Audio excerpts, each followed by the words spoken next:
बेहतर video. I hope आप सब लोग अच्छे होंगे। जैसे मैं जिस टॉपिक आज बात करने वाला हूं आपसे कि ईएमआई ना देने पे क्या होगा। तो ईएमआई ना देने पे क्या होगा, वही बेसिक से फोन आएंगे, पैसे आएंगे, तो सबको पता है। बट ऐसा नहीं होता कि हम लोग को कई बार होता है कि आपने देखा होगा कोविड के बाद जो बिजनेस लोगों के बर्बाद हो गए, डिफॉल्टर हो गए या कुछ भी हो गया, बट वो इंटेंशनली थोड़ी नहीं हो, तो किसी न किसी रीजन से हुए हैं। कोविड में लोगों के बिजनेस खराब हो गए, लोगों की जॉब चली गई, लोग नहीं पे कर पाए बीमारी की वजह से। वो लोग उस चीज़ को फेस कर रहे हैं, बट नहीं पे करने पे क्या होता है कि हमें कई बार हम लोग कुछ जाने अनजाने कुछ ऐसी गलतियां कर जाते हैं कि हमें लगता है कि हम सही कर रहे हैं। जैसे कि होता है कि हम लोन नहीं पे कर पा रहे हैं, हमारा लोन 3 महीने तक अगर हम पेमेंट नहीं करते, हमारा केस क्या होता है, राइट ऑफ हो जाता है, एनपीए में चला जाता है। पहले महीने आपने पेमेंट नहीं किया, आपके पास फ़ोन आया, कॉल आई, आप नहीं पे कर पाए। उसके बाद अगला महीना फिर से आता है, फिर वो आपको फ़ोन करते हैं, पैसे के लिए माँगते हैं, नहीं पे कर पाए। तीसरा महीने के बाद वो क्या करते हैं कि आपके लोन को राइट ऑफ कैटेगरी में डाल देते हैं, एनपीए, जिससे कि बैंक या जिस भी एनबीएफसी से आपने लोन ले रखा है, वो उस अमाउंट को अपने पास से, अपने लेजर से हटा देते हैं कि ये हमारे लिए एक प्रकार से खत्म पैसा है, मिलेगा अच्छी बात है, नहीं मिलेगा तो भी अच्छी बात है। ये हो गया राइट ऑफ। यहाँ पे 90 दिन बाद वो अपने एक तरह से उस पैसे को सोच लेते हैं कि हमारा मर गया पैसा। बट उसके पे ऐसा नहीं, तो रिकवरी चलती रहती है, रिकवरी के लिए फ़ोन आते रहेंगे आपके उसके बाद भी।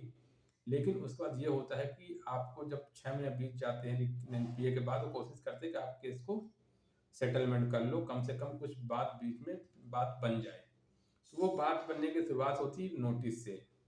इसमें आपको एक नॉर्मल सा नोटिस आएगा कि आपका ईएमआई पेमेंट करना है, आप पेमेंट कर दो, नहीं तो आपको कोर्ट में जाके पेमेंट करना पड़ता है। मतलब डरने वाली ऐसी कोई बात नहीं है, इसमें नोटिस आएगा, बहुत कुछ ऐसा रॉकेट साइंस हो गया, कुछ भी ऐसा नहीं होता, बस एक इन्फॉर्म करते हैं कि नोटिस आ गया, तो हम उसको नोटिस को ले लेना है। जो नोटिस हम लेते हैं तो हमें करना क्या है कि अगर वो नॉर्मल कंपनी से या बैंक से आया है, तो आपको भी अपने एक कागज में लिख के दोबारा से उनको भेज देना उसी एड्रेस पे कि अपना कारण लिख के भेजो कि मुझे ये दिक्कत है, मैं इस वजह से पैसा पे नहीं कर रहा हूँ। आप नोटिस उन्हें भेज दो और वही नोटिस अपने पास भी रख लो। एक तो ये हो गई। अगर किसी वकील के थ्रू नोटिस आता है, तो आप भी अपने नियरेस्ट को ऐसा वकील वगैरह देख लो, उसके थ्रू भेज दो। यहाँ भैया देख लो, ये दिक्कत है, इसमें हमारा पैसा नहीं पे कर पा रहे, ये रीजन है। अगर कोर्ट से आता है, तो फिर कोर्ट में आके बात कर लो, वहाँ सेटल कर लो। तो होता क्या है, कई बार गलती हमसे कहाँ पे हो जाती है, हमने 1 महीने, 2 महीने, 3 महीने पेमेंट नहीं किया, बट नोटिस आ गया, तो हम क्या करते हैं, छुपने लगते हैं या उनसे बात करने से कटने लगते हैं। अरे यार, कोई क्राइम थोड़ी नहीं कर दिया, पैसा ही तो लिया था, क्या होगा? दुनिया लेती है, दुनिया भर के लोगों के पास बिज़नेस है, नहीं चल पाए तो क्या हो गया उससे?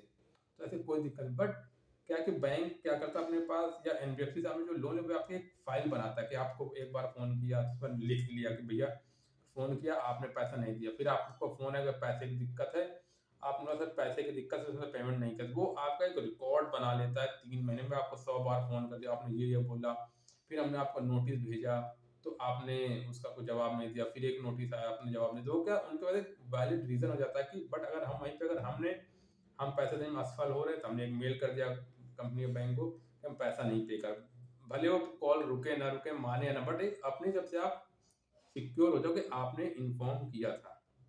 लेटर था, लेटर का जवाब दे दो, वकील का वकील का दे दो। तो आप ऐसे कर दो। अगर आपको लगता है 3-4 महीने में देने की कंडीशन में हो, तो आप पेमेंट कर दो, नहीं हो तो फिर बीच का रास्ता निकलेगा, वो है सेटलमेंट का रास्ता।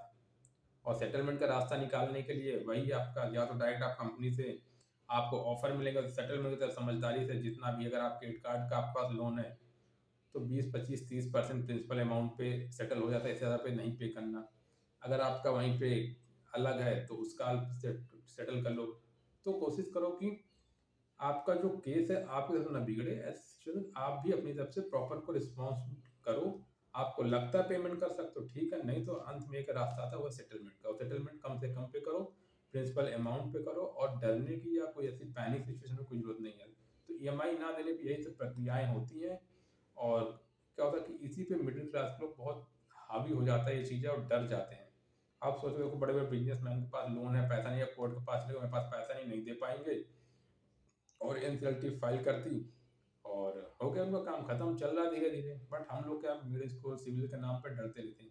अगर पैसा है तो देना चाहिए, बिल्कुल देना चाहिए, और कोई रास्ता नहीं दिख रहा है तो परेशान होने से अच्छा अंत में एक रास्ता होता है सेटलमेंट का, जहाँ पे आप इन प्रक्रियाओं से गुजर के आप सेटलमेंट कर लो। आप अगर आज ईएमआई आपकी बाउंस होती है, तो अगले 6 महीने पे आप सेटलमेंट की प्रक्रिया के ऊपर पहुंच जाओगे, 90 दिन।